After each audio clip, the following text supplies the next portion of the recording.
You finish a project and you've barely made anything. You have the best intentions to start delegating, but there never seems to be a margin for it. And no matter what you charge, no matter what you do, it seems to be happening project after project. In today's episode, I'm joined again by Miriam Faye. She used to work as a CFO for Fortune 500 companies, and now she helps entrepreneurs build their finances around a life that they truly want. And today, Miriam and I are going to talk about something that most designers have never done, which is to figure out the real number that you need to fund the life that you want. And it's not what other designers are charging or what you think you should be charging. It's your actual number. And we're going to discuss what not knowing this number is actually costing you year after year. But before we get into today's episode, I highly recommend that you watch episode 1. I talk about my personal story, what was happening in my business, and how I went from 9K to 72K in 1 year once I met Miriam and I implemented what she recommended. Okay, let's get into it.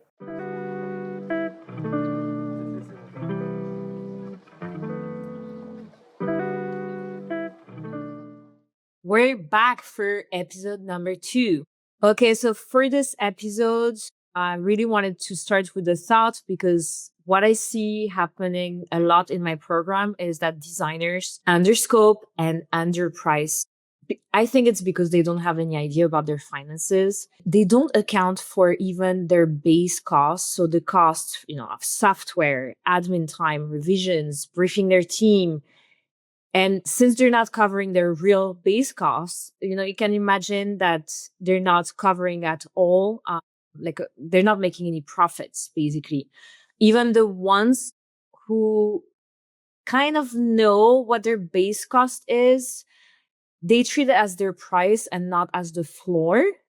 So they don't really understand that the base cost is just the minimum to break even. It's just the cost for running that project. I think a lot of designers just go by gut feeling of what they think they should be charging or what other competitors, in the area are charging, but it's never based on what they actually need first in the business, because you don't know if your competitor is working from home and you have a studio to pay for. So you have your home, but you also have a studio that you're renting out. If that person has a house that they don't have to pay for and they also work from home, then they don't have the same expenses as you.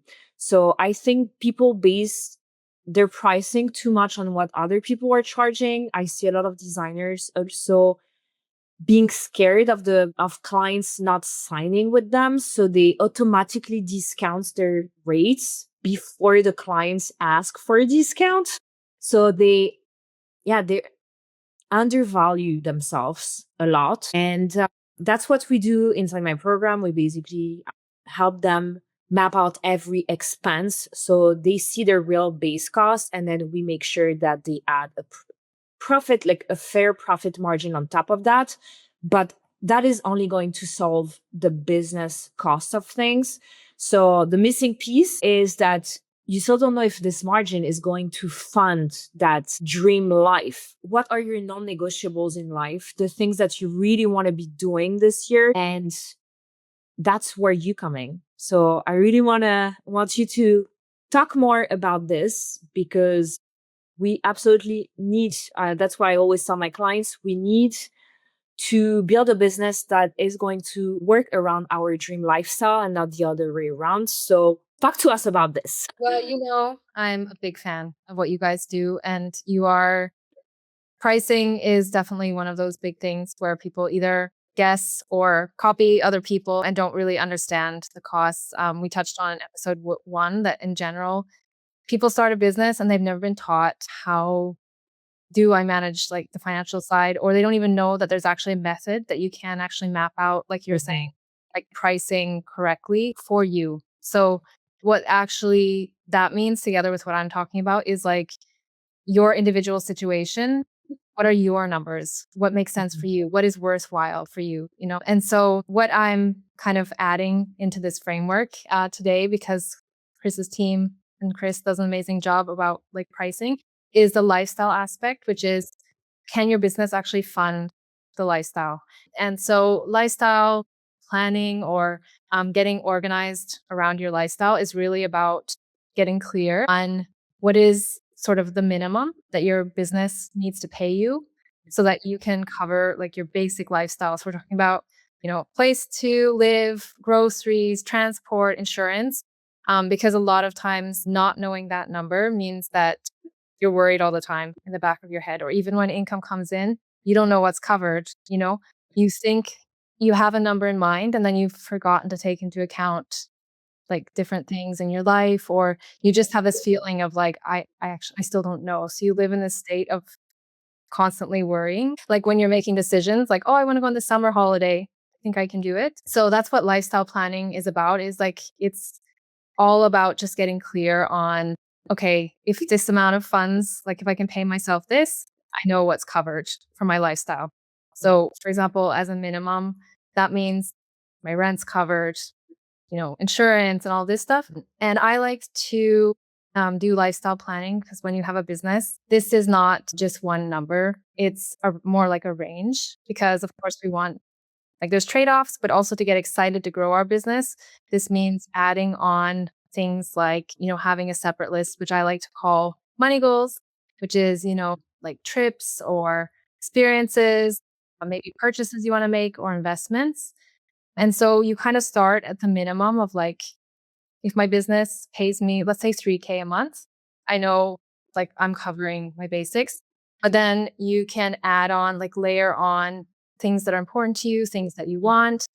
And so that means then okay, if my business pays instead 10K, that means I can check off these items. And so as Kris mentioned, what you want to be like, it's a little bit more complex than just setting a price in your business, because when a sale comes in, it needs to cover like the costs, but also any taxes. And then what's left is what you can pay yourself. But if you get clear on what you want your business to pay you, you can reverse engineer. So you can fill in, this is what I want to get paid. This is probably what I need to set aside for taxes. These are the costs. And then you get clear on like pricing and targets. And you can actually map this out in advance. So you can make sure that if I make this many sales, I know what I can pay myself because I got it all mapped out. So that's really what lifestyle planning is about. Plus, there's another layer of, from that number, you'll also need to consider that some of the money you might leave in the business for reinvesting in the business. So I think as a business owner, understanding your finances and really looking at these numbers is key. And I know you've been building an app. I'm really excited to be a part of it. It's called the Money Glow app. And for example, I'm planning a trip in September. So I started putting in the things that I already paid for because I want to have a better idea of how much I need to budget in for this trip and what it looks like as an extra expense, for example, every month. So now it's easier to plan. I feel like with finances, people feel very anxious to look at their bank account. But to me, it creates more anxiety when you don't know, because you always, I mean, in my case, I always assume I can't afford it. It's the same thing that happened with my team. I always assumed I couldn't afford it. And then you showed me with the numbers that I could. So I love this lifestyle bit because it's so important. Your lifestyle is yours. It's not going to be the same as other people. So basing your rates on what someone else in the area is charging, sure, I mean, you might get more clients if you charge slightly less, but is it going to be worth it? Is it going to be worth your time? Is it going to be worth the effort? Is it better to have less clients, but at a rate where you actually feel excited about working on the projects? Well, and I think like as you're touching on, also the challenge, the problem is that number one, your personal number of like what you need to sustain your lifestyle, it might make sense. Like it might make sense for someone else. It doesn't make sense for you because for you, you need, like, for example, if you have kids and you need to cover certain things, it's better to understand that that particular path is not sustainable for you. Because like, as we're saying, you need like the minimum here is figuring out like what is sustainable so that I could actually work full time in my business for me to work full time, it has to at least cover all my base costs. Otherwise, I'm going to have to get income from somewhere else, you know? It does really help. Like you said, a lot of people think that this is going to create, like, it's easier to just wing it and be like, I'll pay myself whatever is left. But this is what traps people into like unsustainable businesses. And so it's better if you know what the framework is. Like, this is what I need to pay myself minimum, and this is what I would like to pay myself. Then you could look at your pricing. Then you can look at what you are doing in your business and make sure that that aligns. Because as you said, there's a lot of different strategies in your business that can work. If you're just consistent, if you aim at certain types of clients, but it needs, your pricing has to, like, everything has to be, aligned for that. You're going to end up with not enough money to pay yourself, which I think is what you are referring to. Or you're going to end up with a business that you don't enjoy, which is also not that great. When you have a clear goal and you have clear mini goals, it's so much more fun to try to, it becomes almost like a game where you're like, okay, like this is my goal for this week, and instead of just working day after day without knowing how you're going to manage to reach, 10K if you're making 3, you have no idea how to do it. So, 6 months go by and then a year and then 2 years, and you're still stuck at the same point because you have no goal. So that's what we're going to touch on in episode 3, actually, is how you how you set a real financial goal and how you reverse engineer it. So it becomes an easy step by step. It doesn't, it's not like this huge financial goal that you have no idea how to even get there, but it becomes something that feels attainable. Mm. Yeah, and as I mentioned, which I may not have explained clearly enough, was that I've developed this framework after working with creatives and business owners for 4 years. And one thing that I realized is that it can be very overwhelming with big goals. And then it can also be very stressful to not know how much money is enough, like income's coming in, but you don't know what's covered. And so this framework that I use is like split into 2 kind of lists. And one is like your essentials, which is like the base rent and groceries and transport. And then like what I call money goals, which is, experiences, trips, other things. But it becomes basically like a checklist. So every time income comes in, you cross off something on your list, right? So cross off all your essentials at the beginning. And then as you go down the list. So I think this puts it in perspective, like, because sometimes we can get into this all or nothing and forget that all income that comes in is a win. Like everything we do is a win. I think also starting the week and just being like, oh, if I get a sale this week, I know what's covered. It becomes, like you said, it's more like a game. It becomes a lot more exciting instead of it's just this, either I hit, 10K or it's nothing, or in some cases, like I said, hitting goals and still just being like, I still don't really know, should I go ahead with this in my personal life or not? Or like you said, relaxing and being like, you know what? I have the money, I can do this. Yeah. And I actually, one of the biggest things that I learned from you is, like we're so used to just setting random financial goals. Like I want to make 50K per month. Why? But you always told me, like, why do you want to make this? What does this look like? Like, what is your life going to look like when you make this? How are you going to spend the money? I think it's really important because sometimes we just set a random number and we have no idea.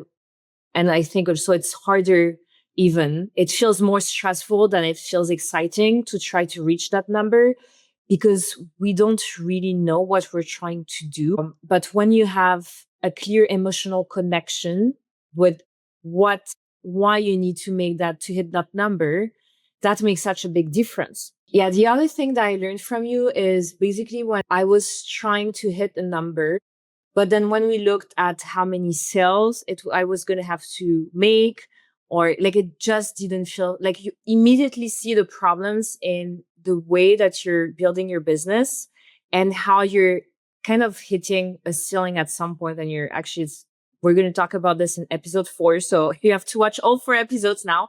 But it's, when you're stuck and you just don't know how to reach your goal. And when you look at the numbers, it tells you straight away if this is achievable the way that you've been working. And that's a part of growth. And that's a part of what I learned with you is that a business, something that got you to your first financial goal might not be the same thing that's going to take you to your next financial goal. So it's really important to keep working on those mini goals, but then also seeing, okay, like at the point where I am, the way that I'm building the business is not scalable. So I need to find another way to reach that goal. So yeah, I would say that was something really important that I learned. And it makes it easier to understand what running a business is really all about, because you have to be looking at the numbers, you have to be looking at metrics, analytics, whatever it is, but you have to be clear and you have to have that knowledge. You can't just try to walk in the dark. From my side too is like, one, I have to say that a lot of people, when I start working with them, they're like, I hate numbers. I can't understand anything about it. I get anxiety. Like I wasn't good at math when I was in school. But I think it's, as you were saying, almost always if I present kind of their numbers in a way, not like counting, but just like, okay, this is how many sales you would need or something like that.